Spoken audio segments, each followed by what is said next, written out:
Good morning, students. Today we are discussing about Indian National Congress. We know the national movement was led by the Indian National Congress Party. Okay. The Arms and Vernacular Press Act were passed in 1878. This is Arms Act and Vernacular Act. So, what is Arms Act? Arms Act tells that Indian people are not permitted to keep any kind of weapons which can be used to attack others. Second one, vernacular. Vernacular means local language press. Both these acts were passed in the year 1878. And why these both were passed? Because we know there was a revolt in 1857 and British government came to know that the Indian people are becoming angry. They are not ready to accept the British administration. So there are disturbances in different parts of India. People are coming out against the British government. In some of the parts of India, there were attacks on British East India Company or British government. So British government thought there should be a step to destroy or control the activities of Indian people. For that they passed one act, Arms Act, which prohibited Indians to carry any kind of weapons. Second one is and silence those who were critical of the government, because when they write in newspapers, people will read. So and what is written in that newspaper, Britishers were not able to read and understand because vernacular local language press. So they were writing in Kannada. British officers were not able to read and understand, and many people in the local language will understand, local area will understand what is written. So they restricted Vernacular Press Act. Means they told Indian presses not to write and publish anything that is critical of the government.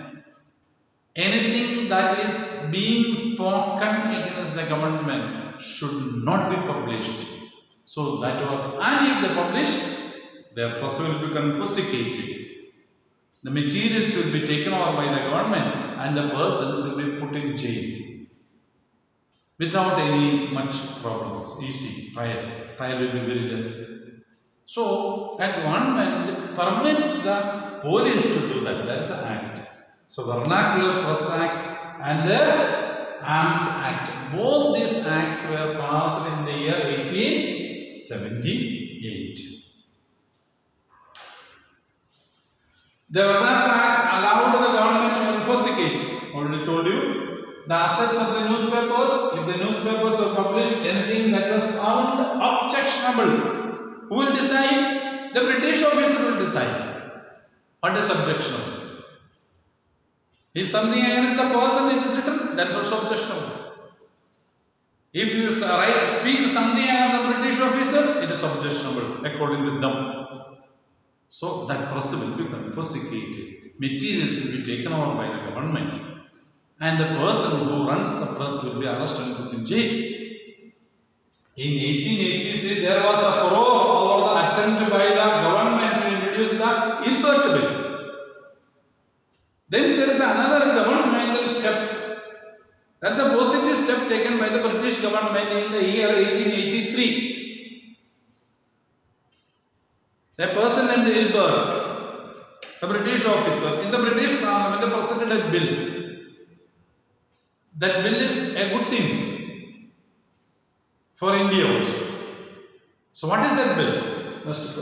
So the bill was presented. Ilbert bill was presented in the British Parliament in the year 1883 by Ilbert, but it was not passed by British Parliament. That's the thing. The bill was something good, but bill has not come into existence. That is the point where we have to understand. The bill did not become reality. That's it. So in 1883 there was a furor over the attempt, unhappiness, outburst in European society against the Ilbert bill. So what is Ilbert bill? This is Ilbert bill. The bill provided for the trial of British or European persons by Indians. Literally means if an Indian person is a judge, that judge is permitted to try or give punishment to a European, a British or European. So that's all. Nothing else. It's an equality. The British officer who wanted to present the bill, his name is Ilbert, he had a positive intention. He wanted that all the persons who are coming in front of a judge should be equal. So that's really his policy. But Britishers were not ready for that.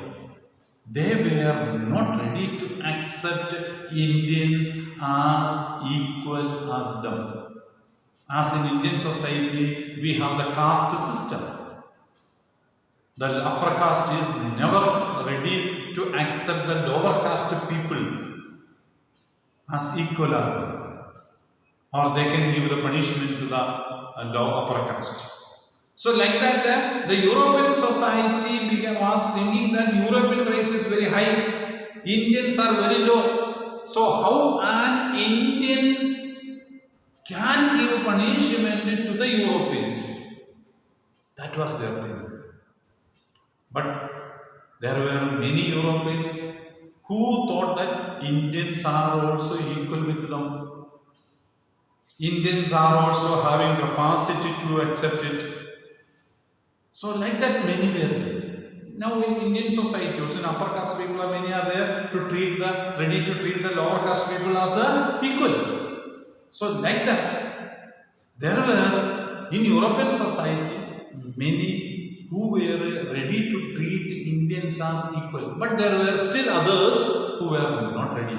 So when the bill was presented to the parliament, many of the Europeans disagreed with the bill. They told no Indian should give a judgment to a European or a British. So it is called the Ilbert Bill. It is not known as Ilbert Act. The bill was not passed in the British Parliament. So naturally Indian people began to feel unhappy and angry because they were not ready to treat Indians as equal as them. They were every time trying to keep Indians below them. So naturally, all the Indians in India felt humiliated and unhappy and angry. All the situations led to an organization to fight against the British. So when we are humiliated, just not only economic resources and social problems that the Britishers could now, they were not ready to treat Indians as equal as them. They want to humiliate Indians. And Indians who are educated began to think, why this is wrong? This is happening because Britishers are ruling us. So chase the Britishers out. That thinking has come to the Indian society.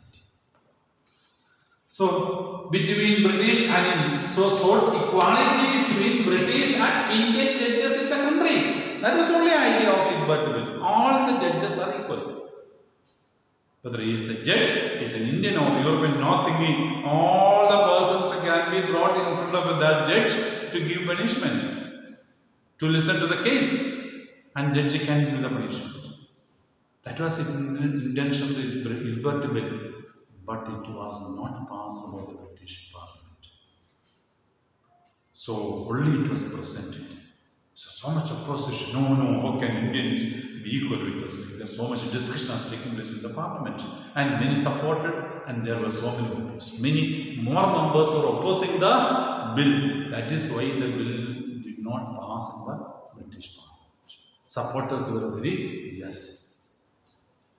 The white opposition forced the government to withdraw the bill. Indians were enraged. We were so much angry and unhappy with the decisions of the British Parliament. The bill. So the white opposition, some were supporting us, majority were opposing us. So bill was not passed in the Parliament. They even highlighted the racial attitudes of the British in India. We came to know that majority of the Europeans or Britishers were not ready to treat Indians as equal as them. They were thinking that they were superior to us.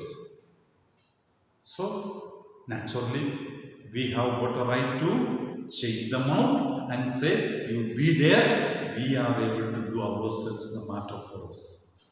So, the effort for that, to chasing them out, has started in India.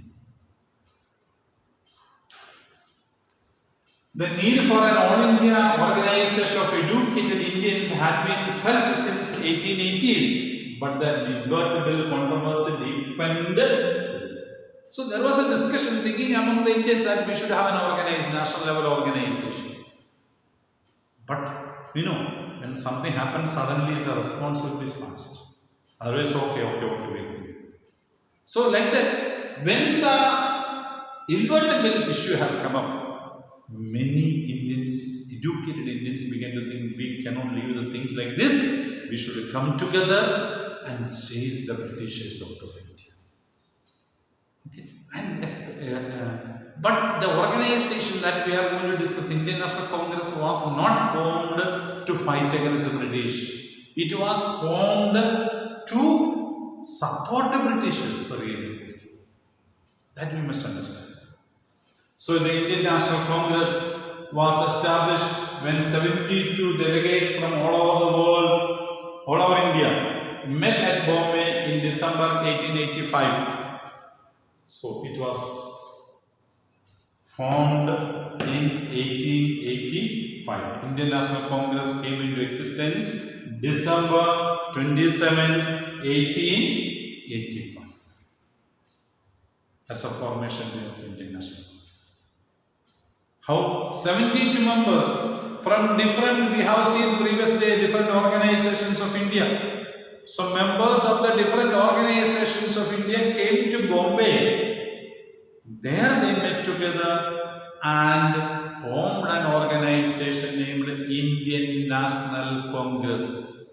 The Indian National Congress was established in the year 1885 in Bombay. Month of December. So early leaders of it, Dadabhai Naoroji, Firoz Shah Mehta, Badruddin, Teji, W.C. Banerjee, Surendranath Banerjee, Ramesh Chandra Dutt, R.C. Dutt, S. Subramania Iyer, among they were important leaders who had come. They were mostly from Bombay, Calcutta and Madras. These areas they had come. They met together and now we will see who has called them to Bombay. So these are the important leaders of that time of Indian National Congress when it was formed. See, Naoroji, a businessman and a publicist, settled in London and for a time member of the Parliament, British Parliament, guided the younger nationalist Dadabhai Naoroji. He was the important leader of that time. He was in Britain. He spoke for India and guided the young nationalists to fight for Indian independence. Now we will see another important fellow. A retired British official, A.O. Hume, also played an important in bringing Indians from the various regions together. This fellow, Allen Octavian Hume, a retired British officer, was having good relationship with many Indian social and political leaders. So this fellow, Mr. A.O. Hume, thought to have an Indian organization so that the problems of India can be communicated to the British government, and British government would do the needful to the people. So there will be no friction between the British government and India, and there will be no demand by Indians to chase the Britishers out. So there will be good relationship between Indian government or British government and Indian people. That was the thinking of Allen Octavian Hume, A.O. Hume, who had taken a key interest in the formation of Indian National Congress.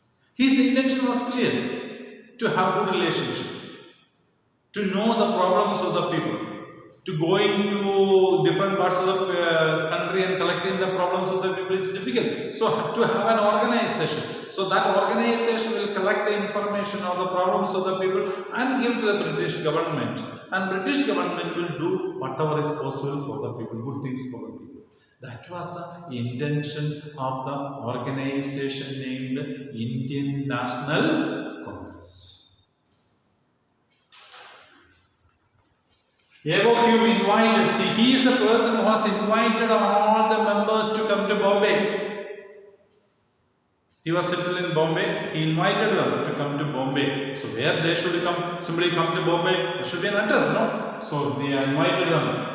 A.O. Hume invited the leaders of various organizations to come to Gokul Das Teshpal Sanskrit College in Mumbai. At that time it was known as Bombay. Now it is Mumbai. So he told them, this is a place where we have to meet. Gokul Das Teshpal Sanskrit College. So there are 72 members. He invited all the members from he invited from different parts of India. And 72 of them came there in Bombay. And 72 of them met together. And those 72 decided to form an Indian national organization, a common organization. And they have decided to give that name Indian National Congress. The word meaning of Congress is coming together. The symbol meaning is Indian nationals are coming together. Nothing. Indian National Congress.